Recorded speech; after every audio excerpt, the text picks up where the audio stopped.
My name is Marcus. I'm 32 years old, and the first time my family called me in 5 years, it wasn't to apologize, it was to ask if I'd give my sister a kidney. I was sitting in a coffee shop in Portland when my phone rang. Unknown number. I almost didn't answer, had my thumb hovering over the decline button when something made me pick up. Marcus? My mother's voice. Tight, strained, like she was forcing the words out. I hadn't heard that voice since I was 27 years old, since the day she told me I was no longer her son. "Mom," I said. The word felt strange in my mouth, foreign. "It's about Vanessa. She's sick. We need to talk." Vanessa, my little sister, the golden child, the one they chose when they made me choose. I was in a meeting when the email came through 6 hours later. Subject line, "Vanessa, medical update," sent from my father's email address. He couldn't even call, couldn't even speak to me directly after half a decade.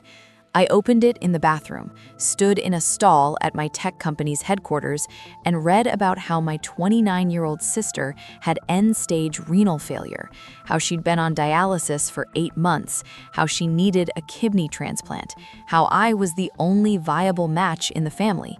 They'd already tested everyone else.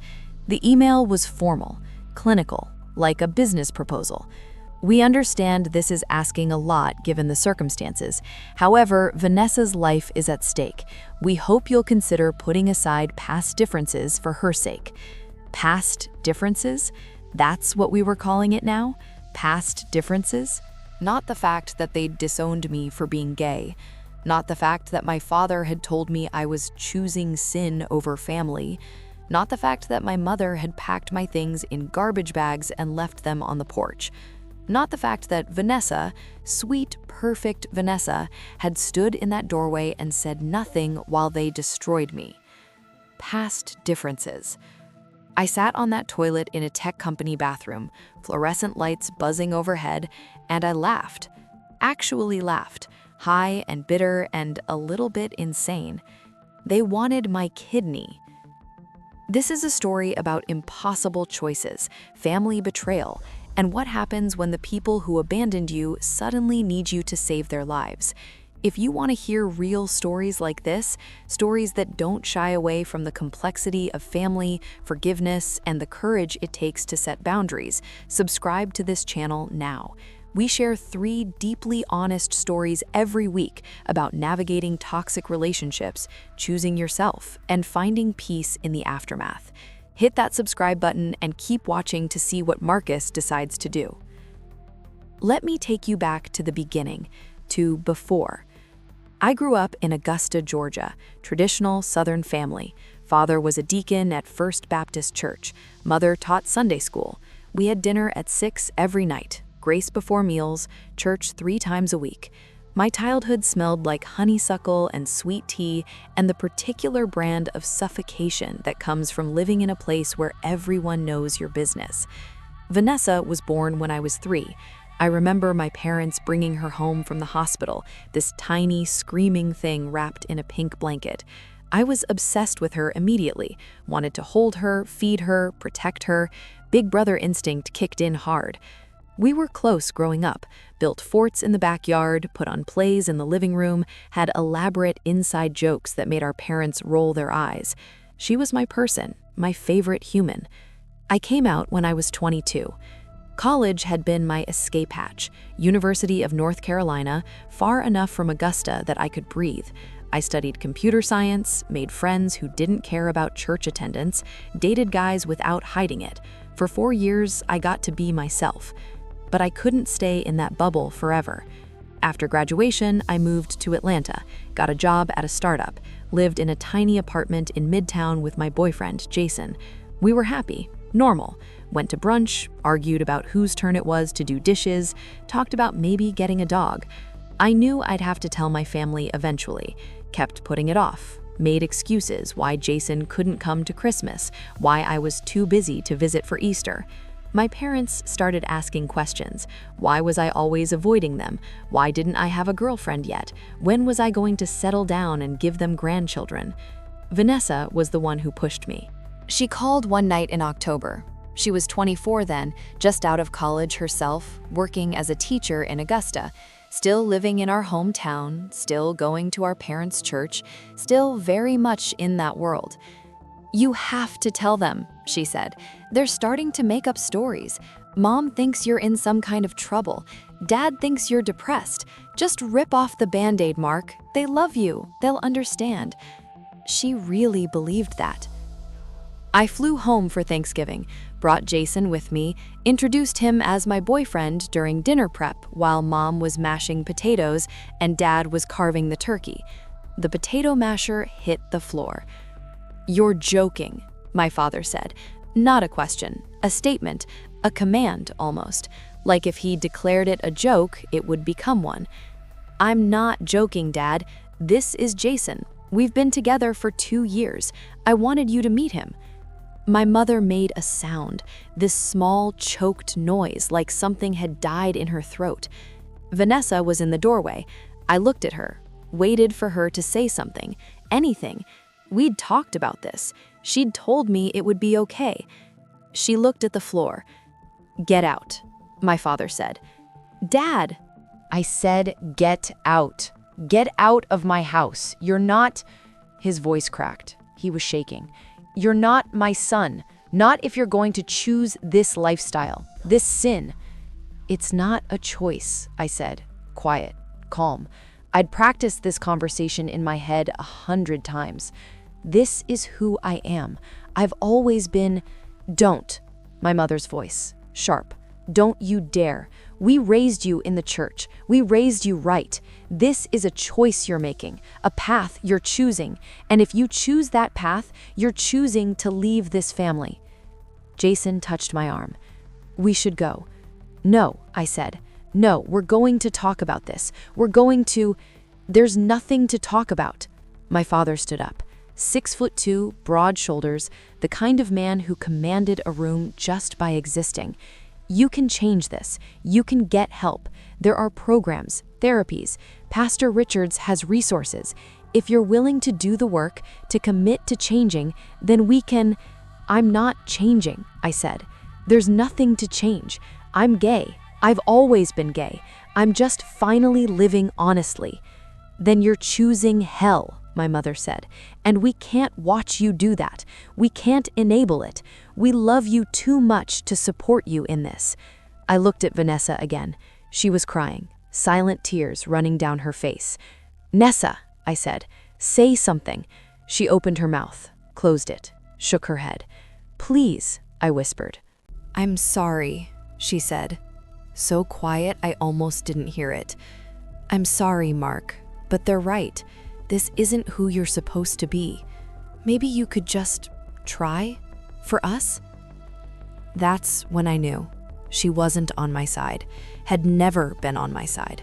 All those phone calls where she'd seemed supportive, where she'd said she loved me no matter what, it had been conditional, contingent on me eventually conforming. Jason and I left, drove back to Atlanta in silence. He held my hand across the console. I stared out the window and watched the highway lights blur past. 3 days later, I got a letter, physical letter, envelope with my name written in my mother's perfect cursive. It outlined the terms. I could come back if I renounced the lifestyle, if I ended things with Jason, if I committed to therapy through their church, if I was willing to work toward being whole again. If I wasn't willing to do those things, they asked me not to contact them, said they'd be praying for me, said the door was always open if I changed my mind. But until then, I was not welcome at family events, not holidays, not birthdays, not Sunday dinners. My photos would be removed from the house. My room would be turned into a guest room. They'd tell people I was away, finding himself, if anyone asked. I called Vanessa, got her voicemail, left a message. "Please don't do this. You're my sister. I need you." She never called back. 5 years is a long time to not have a family. People don't understand that unless they've lived it. They say things like, "You're better off without them," or "blood doesn't make family," or "you can build your own chosen family." All of that is true, and none of it makes it hurt less. The first year was the worst. Every holiday felt like a funeral. Thanksgiving, I ordered Chinese food and watched movies with Jason. Christmas, we flew to his parents' house in Vermont. They were kind, welcoming, everything my family wasn't, but they weren't mine. I'd see something funny and reach for my phone to text Vanessa before remembering. I'd hear a song that reminded me of childhood and feel this hollow ache in my chest. I'd dream about Sunday dinners at my parents' house and wake up feeling like I'd lost something all over again. Jason and I broke up after 2 years, not because of my family, at least not directly, but the weight of it affected me in ways I didn't realize. I was depressed, distant, couldn't fully commit because some part of me was still waiting for my phone to ring, still hoping they'd change their minds. "You're in love with people who don't exist anymore," Jason said when he left, "and I can't compete with ghosts." He was right. I threw myself into work. Tech industry in 2018 was booming. I switched jobs 3 times, climbing the ladder. Junior developer to senior developer to team lead to engineering manager. Moved from Atlanta to Austin, then to Portland. Each move felt like progress, like I was building a life that proved I didn't need them. Made friends, good friends, had a whole community of people who knew me, accepted me, and showed up for me. Dated occasionally, nothing serious, nothing that stuck. Went to therapy, learned words like trauma response and found family and radical acceptance. On paper, I was thriving, but every time my phone rang, my heart still jumped. Every time I saw an email from Georgia, I held my breath. Some stupid part of me was still waiting. Year 3, I checked Vanessa's Instagram. She'd blocked me, but I had a fake account for moments of weakness. She'd gotten engaged. Some guy named Brett who worked in insurance. Big ring, beach proposal, photo that got 847 likes. Caption, "Forever with my best friend. Ring sparkles." I stared at that photo for 20 minutes, studied her face. She looked happy, genuinely happy, like she'd forgotten she had a brother, like I'd been edited out of her life as cleanly as they'd edited me out of those family photos. I deleted the fake account after that, went cold turkey. No more checking, no more wondering, no more torturing myself with glimpses of a life I wasn't part of. Year 4, my grandmother died. My mom's mom, the one who used to sneak me cookies before dinner and let me stay up. Late watching old movies. I found out 3 weeks after the funeral through a cousin who'd kept in touch.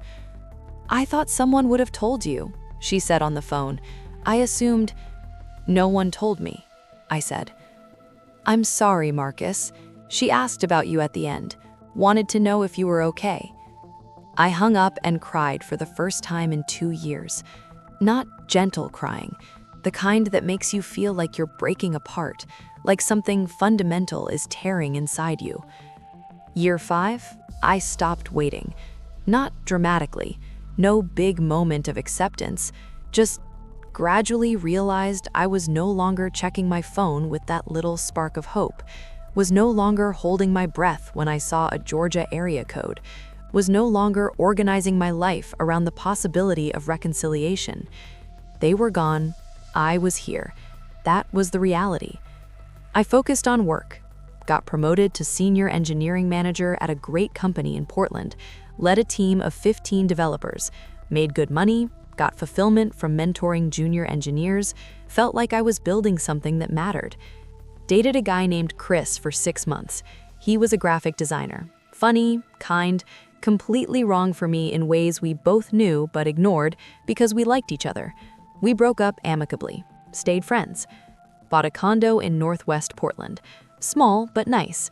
Hardwood floors, big windows, a view of the river if you leaned out far enough. Adopted a cat named Pixel, who was an asshole, but my asshole. Built a life. And then my mom called. I didn't respond to the email right away. Spent 3 days staring at it, reading and rereading. Vanessa's life is at stake. We hope you'll consider putting aside past differences. On day 4, I called my friend Asha. She was one of the senior engineers on my team, but more than that, she was one of those people who became family by choice. She'd been through her own family trauma, disowned by her parents for marrying outside their religion. She got it. "They want your kidney," she said, not a question. I'd sent her screenshots of the email. "Yeah.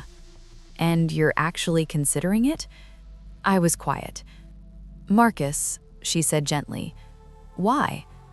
"She's my sister." "She's been your sister for 5 years. She didn't call when you got promoted, didn't call when your grandmother died, didn't call on your birthday or Christmas or any random Tuesday just to say hi. But now she needs something from you, and suddenly you're family again."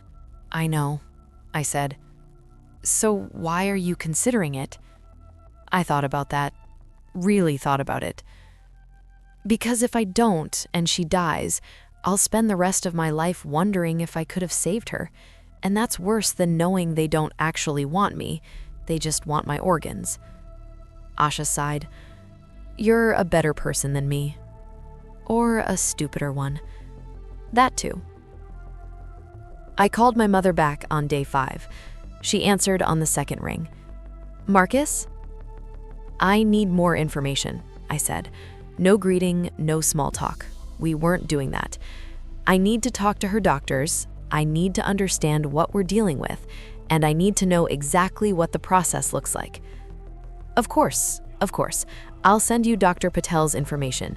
She's Vanessa's nephrologist. She can answer all your medical questions." Okay. Silence. Heavy. Loaded with 5 years of things unsaid. "Marcus," my mother said, "I know this is complicated, but thank you for considering it. It means—" "Don't," I said.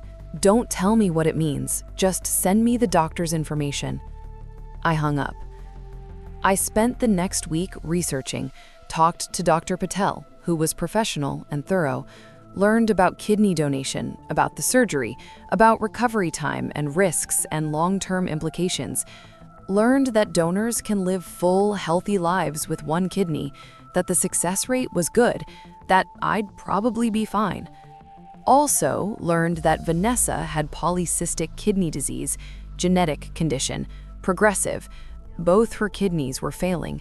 Without a transplant, she had maybe a year. With dialysis, maybe 2 or 3, but quality of life would be terrible. "Your tissue type is a near-perfect match," Dr. Patel said. "Honestly, it's rare to see compatibility this good. You'd be giving her the best possible chance." "And if I don't?" I asked. She paused. "We'll keep her on the transplant list, but the wait times are long, 3 to 5 years on average. Given her condition, she likely doesn't have that long. And even if a kidney becomes available, it won't be as good a match as yours." So my sister would probably die without my kidney. No pressure or anything. I made an appointment to meet with my family. Not at their house, I wasn't ready for that. At a coffee shop in Augusta. Neutral territory. Flew back to Georgia for the first time in 5 years. The city looked the same trees, same roads, same humid heat that made your shirt stick to your back the second you stepped outside. But I felt different, like I was a tourist in my own hometown. I got to the coffee shop early, ordered black coffee I didn't drink, sat in a corner booth and watched the door. My parents arrived together. My father looked older, more gray hair, deeper lines around his eyes. My mother looked smaller somehow, like she'd shrunk. They saw me and stopped. For a second, nobody moved. Then my mother walked over. My father followed. "Marcus," she said. Her eyes were red. Had she been crying? "Mom, Dad." They sat down across from me. We all looked at each other. 5 years of silence sitting heavy between us. "Where's Vanessa?" I asked. "She's in the car," my father said. His voice was rough. "We thought maybe we should talk first. About everything." I waited. My mother spoke first. "We made a mistake. 5 years ago. We made a mistake." I felt something twist in my chest. A mistake? We thought we were doing the right thing, protecting you, protecting the family. We thought if we held firm, you'd come around. You'd see that this wasn't the right path for you." "And now?" I asked. "Now you've suddenly realized I am not going to come around?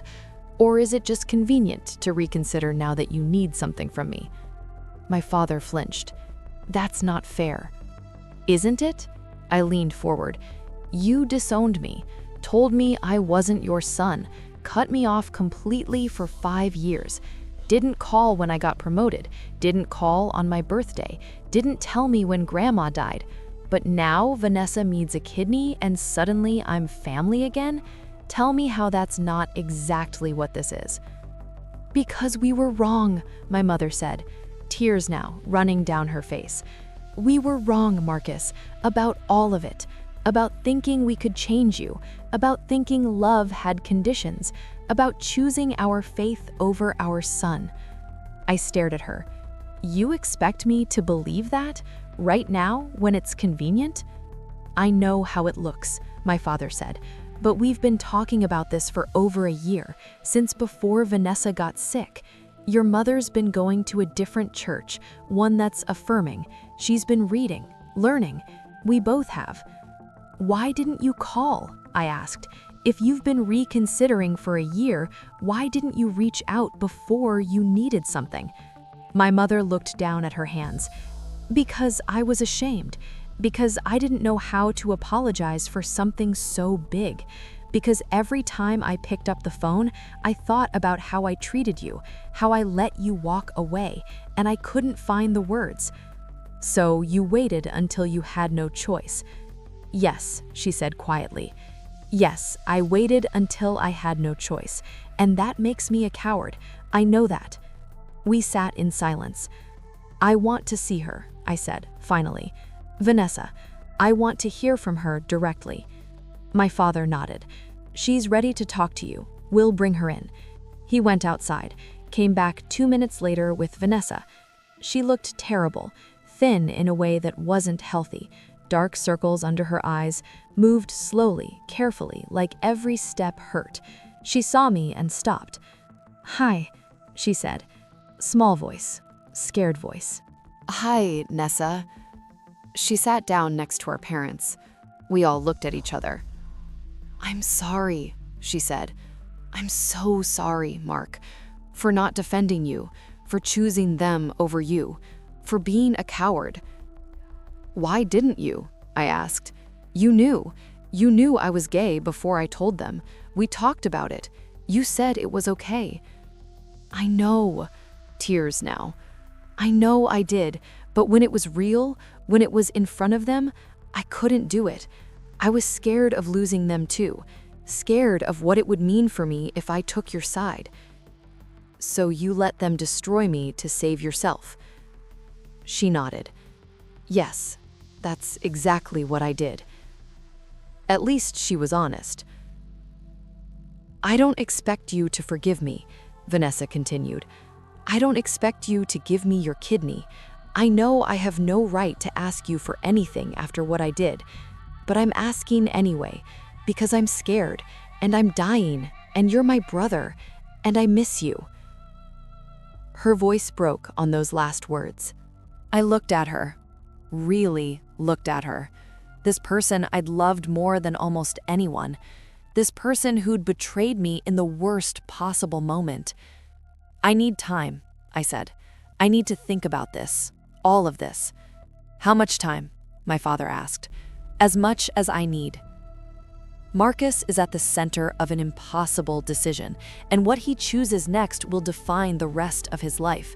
But before we continue, if this story is resonating with you, if you've ever faced impossible choices about family, loyalty, and self-preservation, subscribe to this channel right now.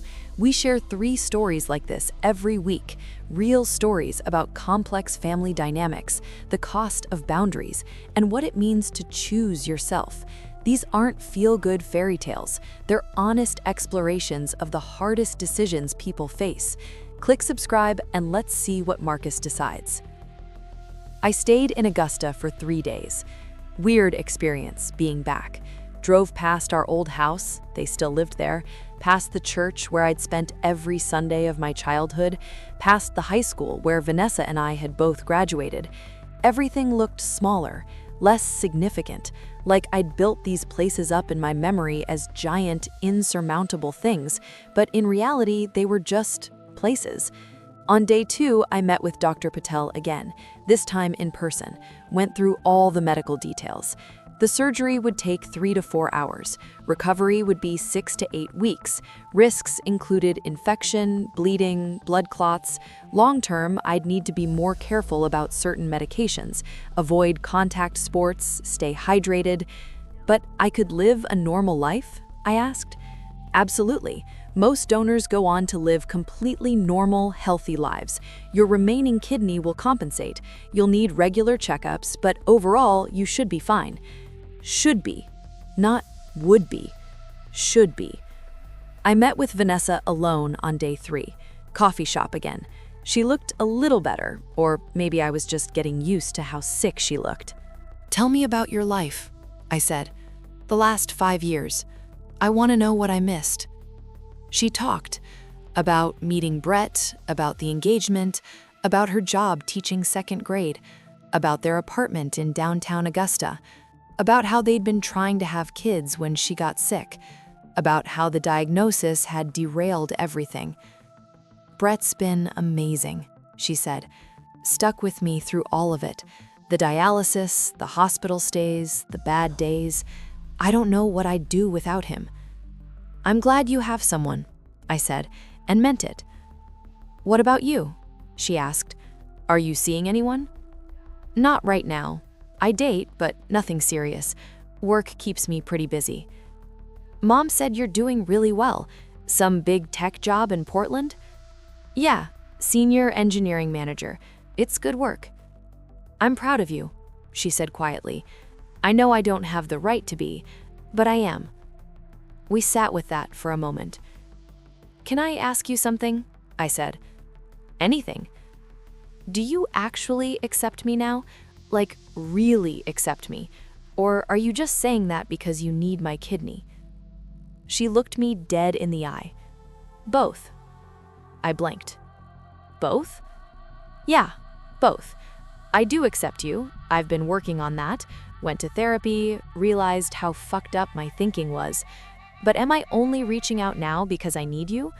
Also, yes, I'm a hypocrite and a coward, Mark. I'm asking you to save my life after I abandoned yours. That's what's happening here." "At least you're not lying about it," I said. "I'm done lying. If I'm going to die, I want to die honest. And if you save me, I want to live honestly, including being honest about what a shitty sister I've been." "You really think you might die?" "If you don't give me my kidney, yeah, I probably will." We looked at each other. "I haven't decided yet," I said. "I know. If I do this, things don't just go back to normal. We don't pretend the last 5 years didn't happen. We don't do fake happy family dinners where everyone pretends we're fine." "I wouldn't want that anyway," she said. "What would you want?" She thought about it. "Honestly, I'd want to start over, like we just met. Learn who you are now. Let you learn who I am now. Build something new instead of trying to resurrect something dead." That was fair. I flew back to Portland that night, spent the entire flight staring out the window at clouds and darkness. Asha picked me up from the airport. "How was it?" she asked. "Complicated." "Are you going to do it?" "I don't know." We drove in silence for a while. Then Asha said, "Can I tell you what I think?" "Please." "I think you're going to give her your kidney because you're you, and you can't live with the alternative. But I also think you need to make sure you're doing it for the right reasons. Not because you're hoping they'll finally love you the way you need them to. Not because you're still that kid looking for approval, but because you've decided it's the right thing to do for you." "How do I know the difference?" I asked. "You'll know when you stop waiting for them to thank you, when you stop needing them to change, when you make peace with the fact that giving her your kidney doesn't give you your family back. It just gives her more time. I sat with that for 2 weeks. Talked to my therapist, a woman named Dr. Chang who specialized in LGBTQ+ issues and family estrangement. Talked to Chris, my ex, who was still a good friend. Talked to colleagues who I trusted. Even called Jason, my ex from years ago. We hadn't spoken in ages, but he answered. "Give her the kidney," he said immediately. "Not for them, for you, because you'll regret it forever if you don't." "You think?" I know you, Mark. You'll carry that guilt the rest of your life. Don't do that to yourself. Everyone had opinions. Everyone had advice. But ultimately, I had to decide for myself. I called my mother on a Tuesday evening. "I'll do it," I said. "I'll give Vanessa my kidney." She gasped, started crying. Thank you, Marcus. You don't know what this means." "But I have conditions," I said, cutting her off. "Anything. First, we're doing this through the hospital. All communication about the surgery goes through Dr. Patel. I don't want family drama affecting medical decisions." "Of course." "Second, after the surgery, I need space. I need time to recover without pressure to immediately reconcile or play happy family. If and when I'm ready to work on our relationship, I'll reach out, but I need you to respect my timeline. We can do that. Third, I need you to understand that giving Vanessa my kidney doesn't mean everything is okay. It doesn't erase what happened. It doesn't fix 5 years of absence. It's a medical procedure, not a reconciliation." Silence on the other end. Then, "I understand." "Do you? Really?" "Yes," she said quietly. "Yes, I understand. You're saving your sister's life. That's what you're doing. Everything else we have to earn back. I know that." The surgery was scheduled for 6 weeks later. I had to go through my own medical evaluations first. Blood tests, scans, psychological assessment. They wanted to make sure I was healthy enough to donate and wasn't being coerced. The psychologist asked me directly, "Are you feeling pressured to do this?" "Yes," I said. "And no, I'm doing it because I choose to, but the circumstances definitely involve pressure." "Tell me about that." I explained everything. The estrangement, the conditional call, the complexity of loving people who hurt you. "Why are you choosing to donate?" she asked. "Because my sister is going to die if I don't, and I can't live with that. Even if our relationship is broken, even if they failed me, I can't let her die when I have the power to save her." "That's a powerful motivation," she said. "But I need to make sure you're not doing this hoping it will fix your family." "It won't fix my family," I said. "I know that. But maybe it'll help me fix myself, help me let go of some of this anger." She cleared me for surgery. The weeks leading up were strange. My team at work threw me a donation party, which sounds weird, but they framed it as celebrating my generosity. Asha made a speech about courage that made me cry. My boss gave me 12 weeks of paid leave for recovery. I updated my will, called Chris and asked him to be my emergency contact during surgery since I didn't want my parents having that role. Meal prepped for post-surgery recovery, cleaned my apartment, organized everything. Made peace with the fact that I might die on that operating table. My parents offered to pay for my flights to Georgia. I declined. Offered to put me up at their house during recovery. I declined that too. Booked a hotel room instead. Chris flew out to be with me, took a week off his own job to help me through surgery and the first few days after. "You don't have to do this," I told him. "I know," he said, "but you're family, and family shows up." The night before surgery, I couldn't sleep. Lay in the hotel bed staring at the ceiling. Chris was snoring softly in the other bed. We'd gotten a double. I listened to the hum of the AC, the distant sound of traffic, someone's TV playing too loud next door. My phone buzzed. Text from Vanessa. "I don't expect you to respond, but I wanted you to know. Whatever happens tomorrow, thank you. Not just for the kidney, for being a better person than I ever was." I stared at that message for a long time, typed and deleted several responses. Finally just wrote, "See you on the other side." The surgery happened on a Thursday morning. They took me in first, 6 a.m., hadn't eaten since midnight the night before. Chris walked with me as far as they'd let him, squeezed my hand before they took me back. "You've got this," he said. The pre-op room was cold. Bright lights, the smell of antiseptic, nurses moving efficiently. They started an IV, asked the same questions multiple times. Name, date of birth, what procedure I was having. Confirmed I understood the risks. Made sure I was consenting freely. Dr. Patel came in. "How are you feeling?" "Terrified," I said honestly. She smiled. "That's normal, but you're in good hands. This is a routine surgery for us. We do several of these a month." "How's Vanessa?" "She's prepping now. She's nervous, but ready." The anesthesiologist came in, explained what would happen, how I'd count backward from 10 and probably only make it to 7, how I'd wake up in recovery feeling groggy and sore, how the pain would be manageable with medication. "Any questions?" he asked. "Will I dream?"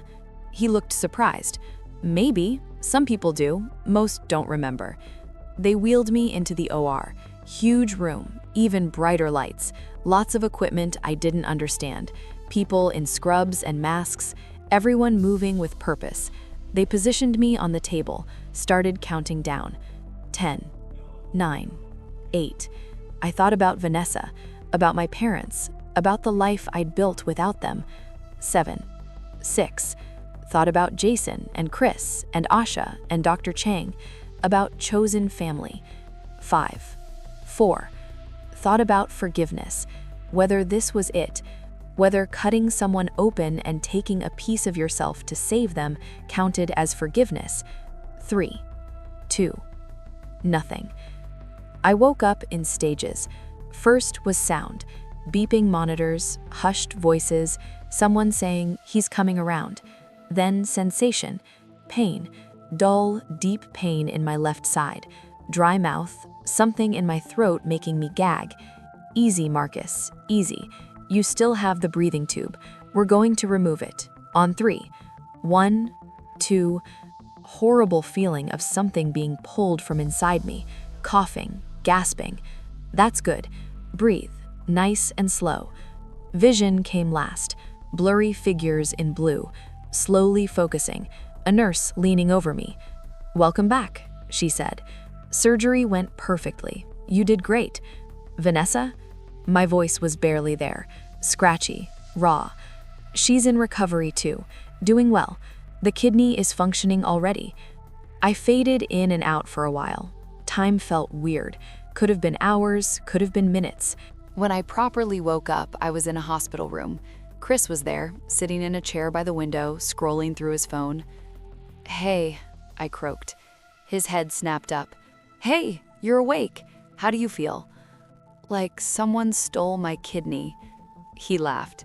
"Technically, you gave it away. Same difference." A nurse came in, checked my vitals, asked about pain on a scale of 1 to 10. I said 7. She adjusted my medication. The pain dulled to a manageable ache.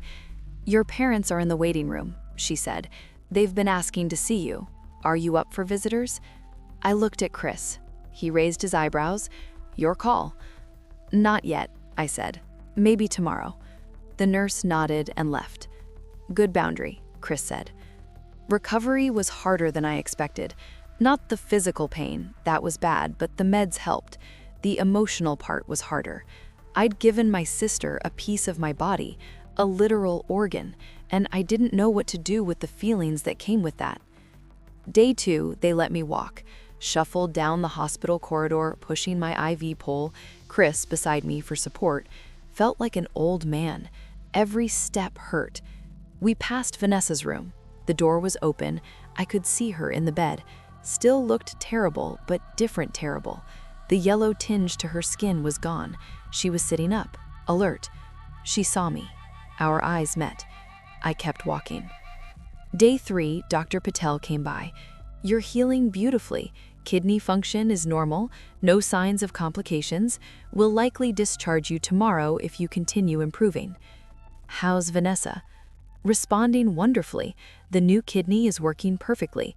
Her numbers are the best they've been in a year. Good, I said. That's good. Do you want to see her? Dr. Patel asked gently. No, not yet. She nodded. Take your time. There's no rush. Day 4, they discharged me. Chris helped me back to the hotel. I moved like a fragile thing. Every bump in the road sent pain through my side. My parents called. I didn't answer. Vanessa texted, "Can I see you, please?" I didn't respond. I spent a week in that hotel room. Chris stayed the whole time, bringing me food, helping me shower, making sure I took my meds, being the kind of family you choose. Day 8, I was ready. Take me to see her, I told Chris. Vanessa was home by then. She and Brett had a small apartment in a converted historic building downtown. Chris drove me over, parked outside. Want me to come in? He asked. No, I need to do this alone. I'll be right here. Text me if you need extraction. I walked up to the second floor. Each stair hurt. Knocked on apartment 2C. Brett answered. Tall guy, friendly face, looked exhausted. Marcus? He said. Come in, please. Vanessa's been hoping you'd visit. The apartment was small but nice. Hardwood floors, lots of natural light. Vanessa was on the couch, wrapped in blankets. She looked better. Color in her face, eyes brighter. Mark, she said, tears already starting. Don't, I said. Don't cry. I can't handle that right now. She nodded, wiped her eyes. Brett offered us privacy, disappeared into the bedroom. I sat in the armchair across from the couch. We looked at each other. How are you feeling? She asked. Sore, tired. How are you? Better, so much better. I can't even explain it. It's like I've been underwater for a year and I can finally breathe again. Good, I said. I'm glad it worked. Silence. Mark, I need to say something, and I need you to just listen. Can you do that? She nodded. I gave you my kidney because you're my sister, because I couldn't live with myself if I let you die when I had the power to save you. But that doesn't mean we're okay. That doesn't mean I forgive you for abandoning me. That doesn't mean we're going to have some tearful reunion and pretend the last 5 years didn't happen. Tears running down her face now, but she stayed quiet. You were my best friend. You were my favorite person. And when I needed you most, you chose them over me. You chose their approval over my existence. You stood in that doorway and watched them destroy me, and you said nothing. My voice was shaking now. Do you know what that did to me? Do you know how many times I wanted to call you? How many times I stared at your contact in my phone? How many birthdays and Christmases I spent wondering if you thought about me at all? Every day, she whispered. I thought about you every day. But you never called. No, I never called. Why? She looked down at her hands. Because I was ashamed. Because I knew I'd made the wrong choice and I didn't know how to admit it. Because it got easier over time to just pretend you weren't there, to pretend I didn't have a brother who I'd betrayed. That's not good enough, I said. Being ashamed isn't an excuse. Being scared isn't an excuse. You had 5 years to reach out, 5 years to choose differently. You only reached out when you needed something from me. I know. So what now? I asked. What happens now that I've given you my kidney? Do we just move forward, pretend we're family again? I don't know, she said quietly. What do you want to happen? I thought about that, really thought about it. I want you to live, I said finally. I want you to take that kidney and live a full, happy life. Have kids with Brett, keep teaching, grow old. I want the sacrifice to be worth it. But, she prompted, but I don't know if I want you in my life. I don't know if I can trust you again. I don't know if we can rebuild what we had. She nodded slowly. That's fair. Is it enough? I asked. For you? If I walk out of here and we never see each other again, can you live with that? She was quiet for a long time. Then, I'll have to, because I don't have the right to ask for more. We sat with that. I'm not saying never, I said. I'm saying not now. I need time. I need to heal, physically, emotionally, all of it. I need to figure out if I can separate you from what you did, if I can love you again without resenting you. Take all the time you need, she said. I'll be here, if you want me, if you ever want me. I stood up to leave, slowly, carefully, each movement a reminder that I'd given up a piece of myself. Mark, Vanessa said as I reached the door. I turned back. Thank you, she said, for giving me another chance at life, even though I didn't give you one. I didn't say you're welcome, didn't say anything, just nodded and left. Chris was waiting in the car, looked at my face and didn't ask questions, just drove me back to the hotel. My parents came to the hotel that night. I'd texted my mother, "If you want to talk, come to the Marriott on Broad Street, room 314, 8 p.m. They showed up at 7:55. I opened the door. We all stared at each other. "Come in," I said. They sat on the couch. I cooked the desk chair. Chris had gone out to give us privacy. "Thank you for seeing us," my mother said. "Thank you for—" "Stop," I said. "Stop thanking me. That's not what this is." They went quiet. "I need to understand something," I said. "You told me 5 years ago that if I chose to be gay, I was choosing to leave the family. So I need to know, have you actually changed, or are you just saying what I want to hear because I saved your daughter's life?" My father spoke first. "We've changed. I know you don't believe that. I wouldn't believe it either if I were you. But we have." "Prove it," I said. "Tell me what's different." My mother took a breath. "I left First Baptist, started going to St. Luke's Episcopal downtown. They're affirming. They marry same-sex couples. The pastor's own son is gay. I've been going for 18 months. I blinked. My mother had gone to First Baptist her entire life. Her parents had gone there. It was her entire social world. "Your mother got death threats," my father added. "People from our old church, calling her a traitor, saying she'd lost her way." "And you?" I asked him. "Did you leave too?" "Yes.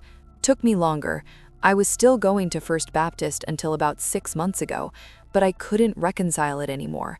Couldn't sit there listening to sermons about traditional marriage and biblical family, knowing what we'd done to you. We've been going to PFLAG meetings, parents and friends of lesbians and gays, learning, listening to other parents talk about their kids, understanding what we'd destroyed." I felt something twist in my chest. "When did you start this?" "About 2 years ago, before Vanessa got sick." 2 years. They'd been working on this for 2 years and never reached out. "Why didn't you call me?" I asked, voice breaking. "If you were changing, if you were learning, why didn't you tell me?" My mother's face crumpled. "Because I didn't think you'd believe me. Because I thought I'd think I was lying. Because I was terrified you'd reject me the way I rejected you, and I'd deserve it." "So you waited," I said. "Waited until you had to call, until you had no choice." "Yes," my father said. "Yes, we're cowards, just like Vanessa. Our whole family are cowards, Marcus, except you. You're the only brave one." I didn't know what to say to that. "I don't expect you to forgive us," my mother continued. "I don't expect you to want a relationship with us, but I need you to know that we know what we did. We know we destroyed something precious. We know we chose an interpretation of faith over our son, and that was wrong, unforgivably wrong." "Then why did you do it?" I asked. "If you know it was wrong, why did you do it in the first place?" My father spoke. "Because we were afraid of what people would think, afraid of losing our place in the community, afraid that loving you for who you are meant abandoning everything we'd been taught. And we were weak, too weak to choose you over our comfort. And now, I asked, are you still afraid? Terrified, my mother said, but we're more afraid of losing you forever, more afraid of dying knowing we broke our son and never tried to fix it. We sat in heavy silence. I can't just flip a switch, I said quietly. I can't just decide to trust you again because you went to some meetings and changed churches. You broke me. You broke something fundamental in me, and I'm still putting myself back together. We know, my father said. If we're going to have any kind of relationship, it has to be slow. It has to be on my terms. I decide when I'm ready for calls. I decide when I'm ready for visits. I decide everything, because you lost the right to make decisions about us when you threw me away. Whatever you need, my mother said. Whatever timeline you need, we'll wait. And one more thing, I said. I need you to understand that I'm never going to be the son you wanted. I'm never going to marry a woman. I'm never going to give you grandchildren the traditional way. I might end up with a husband. I might adopt kids. My life is going to look different from what you imagined. And if you can't accept that, really accept it, not just tolerate it, then we don't have anything to build on. We accept you, my father said, exactly as you are, not in spite of who you are, not with conditions. We accept you. I wanted to believe him, wanted it so badly it hurt. Okay, I said. Okay, we can try. Slowly. My mother started crying. Thank you, Marcus. Don't thank me yet, I said. I might change my mind. I might decide this is too hard. I might decide I can't do this. We'll take that risk, my father said. They left an hour later. I sat in that hotel room alone and cried for the first time since the surgery. Big, ugly sobs that hurt my incision, but I couldn't stop. Cried for the kid I was at 27. Cried for the 5 years alone. Cried for the family I'd lost and the uncertain family I might be building.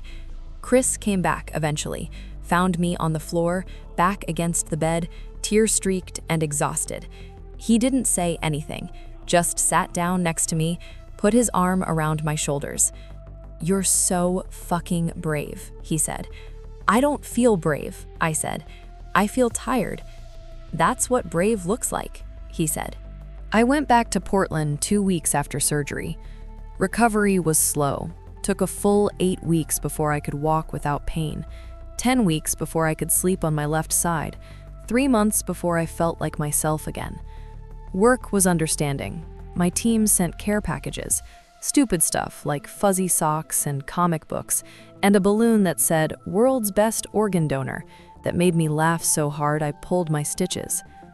Asha came over 3 times a week, brought groceries, cooked meals, sat with me while I binged Netflix shows about people with less complicated lives. "How are you feeling about the family stuff?" she asked one night over Thai takeout. "Confused," I said. "I want to believe they've changed, but I'm scared to trust them again, scared they'll hurt me again." "That's valid," she said. "Trust is earned. They have to prove it over time." My mother called once a week, short calls, asked how I was feeling, told me little things about her life, never pushed, never asked when she could visit, just showed up in the small way she could.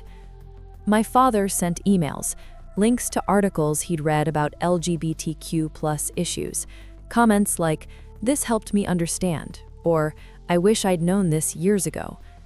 Vanessa texted every few days, updates on her health, kidney function perfect, feeling stronger, back to work part-time. Also just random stuff, funny memes, photos of her cat. "Saw this and thought of you." I responded sometimes, not always, set my own pace.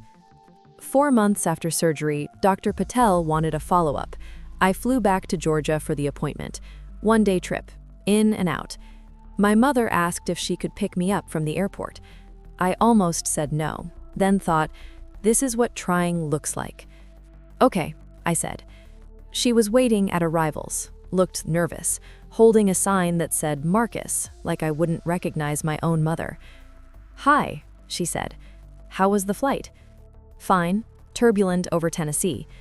We made small talk on the drive. Weather, traffic, safe topics. Then, can I take you to lunch? She asked, after your appointment. Mom, please, just lunch, 1 hour. If you hate it, you never have to do it again. I sighed. Okay, lunch. The medical appointment was quick. Everything looked good. My remaining kidney was healthy, compensating well. No complications. Lunch was at a cafe downtown. We sat across from each other with salads neither of us touched much. Tell me about Portland, she said. I've never been. So I told her about the coffee culture, the food carts, the rain, about my condo and my cat and my job, about the life I'd built. She listened, really listened, asked questions, seemed genuinely interested. You've built something beautiful, she said. I'm proud of you. You don't get to be proud, I said. Not mean, just honest. You don't get to feel proud when you weren't there for the building. She nodded. You're right, but I'm going to feel it anyway, even if I don't have the right. We finished lunch. She drove me back to the airport. Can I hug you goodbye? She asked at departures. I hesitated. Then, okay. She hugged me carefully, like I might break. I stood there stiffly at first, then let myself relax into it just a little. It didn't fix anything, but it was a start. A year after the surgery, Vanessa had a baby. She sent me a photo, tiny girl, red face, absolute chaos of dark hair. Caption, meet Emma Grace. She's healthy and perfect, and she's here because of you. I stared at that photo for 20 minutes. This child existed because I gave Vanessa my kidney, because I chose to save her life. There was a new person in the world because of a choice I made. That was heavy. I sent back, she's beautiful. Congratulations. Vanessa, come meet her, please, whenever you're ready. No pressure. I thought about it for 3 weeks, then booked a flight to Georgia. Met baby Emma on a Saturday afternoon. She was 2 months old, sleeping in Vanessa's arms. Brett was there too, looking exhausted but happy. Want to hold her? Vanessa asked. I don't really know how to hold babies. I'll show you. She transferred Emma to my arms. The baby made a small sound, resettled, stayed asleep. She was so tiny, so fragile. This perfect little thing who had no idea about any of the complicated history that led to her existence. Hi, Emma, I whispered. I'm your Uncle Marcus. I looked up. Vanessa was crying. What? I asked. Nothing, just thank you for being here, for meeting her, for everything. I stayed for 3 days, met Emma a bunch more times, had dinner with Vanessa and Brett, kept it surface level, easy, didn't dig into the hard stuff. Before I left, Vanessa asked, do you think we'll ever be okay again, like we used to be? No, I said honestly, we'll never be like we used to be. That's gone. But maybe we can be something different, something new. I'd like that, she said. Me too, I said, and meant it. 6 months after that, my parents came to Portland. I'd invited them, carefully, nervously, told them they could visit for a weekend if they wanted. They stayed at a hotel. I set boundaries. 2 dinners, 1 lunch, lots of alone time. They followed every rule. I showed them my life, my condo, my office, my favorite coffee shop, introduced them to Asha and Chris and some other friends. At dinner the second night, my father said, "You've built something remarkable here, a real life, a good life." Yeah, I have. I'm sorry we weren't part of it, my mother added. Sorry we missed so much. Me too, I said. We weren't fixed, not even close, but we were trying. It's been 2 years now since the surgery. 2 years since I gave my sister my kidney. 2 years of slow, painful rebuilding. People ask if it was worth it, if I'd do it again. Honestly, I don't know. I saved Vanessa's life. She's healthy now, thriving, watching Emma grow up, living the life she wouldn't have had without my kidney. That matters. That's significant. But it cost me something too. Cost me peace, reopened wounds I'd mostly healed from, forced me to confront a family that broke me and decide whether I could let them back in. I don't regret doing it, but I don't think it was noble or selfless either. I did it because I'm still that kid who loved his little sister, because some part of me will always love them, even when they hurt me. The relationship with my family is complicated now. We talk, we visit, but there's distance, careful politeness. We're rebuilding, but we're building something different. Not the family we were, not even close. My parents have really changed, I think. They march in pride now, donate to LGBTQ+ charities, tell people proudly about their son who works in tech in Portland. They're trying, but trying doesn't erase what happened, doesn't give me back those 5 years. Vanessa and I are something. Not best friends like we used to be, but we talk, we visit. She sends me photos of Emma. I sent Emma a savings bond for college. We're building an adult relationship based on honesty instead of fantasy. It's messy, it's complicated, it's better than nothing. Here's what I learned. You can save someone's life and still protect your heart. Giving Vanessa my kidney didn't mean giving her unlimited access to me, didn't mean pretending the past didn't happen, didn't mean sacrificing my boundaries. I saved her life on my terms, and I'm rebuilding our relationship on my terms too. Forgiveness isn't forgetting, it's choosing how much power the past has over your future. I haven't forgotten what they did, haven't forgotten the pain, but I'm choosing, slowly, carefully, not to let that pain define me forever. Family is complicated. Blood doesn't make them right, but it doesn't make them irredeemable either. They failed me spectacularly, and they're trying to do better. Both things are true. I get to decide if their effort is enough. You don't owe anyone your organs or your forgiveness. Both are gifts you give when and if you choose. I chose to give Vanessa my kidney. I'm choosing to slowly let my family back in. But these are my choices, not obligations, not debts, choices. And I can unmake them anytime. Last month, I was at a coffee shop in Portland, working on my laptop, drinking overpriced espresso, living my normal Tuesday. My phone rang. Vanessa. Hey, I answered. Hey, quick question. Brett and I are thinking about coming to Portland next month. Would you want to have dinner with us? We'd bring Emma, obviously, but... Yeah, I said. Yeah, that sounds nice. Really? Really. Let me know dates and I'll make a reservation somewhere. Okay, great. Thanks, Mark.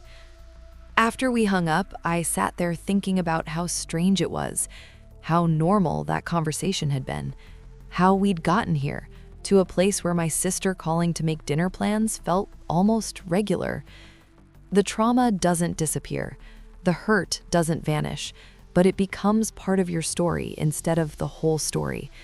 I'm Marcus. I'm 32 years old. 2 years ago, my family asked me to save my sister's life after cutting me off for 5 years. I did it, and I survived it. Not because I'm particularly strong or brave or noble, but because I chose myself first, protected my heart while opening my hand. They didn't deserve my kidney, but Vanessa deserved a chance to live, and I deserved the right to make that choice for myself. That's the power they can never take from you. Your right to choose, your right to set terms, your right to decide who gets access to you and when and how. Thank you for staying with Marcus's story from beginning to end. If his journey resonated with you, if you've ever been cut off by family, if you've navigated the impossible choice between loyalty and self-preservation, if you understand the complexity of loving people who failed you, then this channel exists for you. We share 3 stories like this every week. Real stories about family estrangement, the courage it takes to set boundaries, and what it means to choose yourself without losing your humanity. These aren't simple stories with easy answers. They're honest explorations of the hardest decisions people face. Subscribe now to join a community that understands that family is complicated, that forgiveness is a process, and that your boundaries are sacred. Click that subscribe button and I'll see you in the next story. Remember, you can love someone and still protect yourself from them. Both things can be true.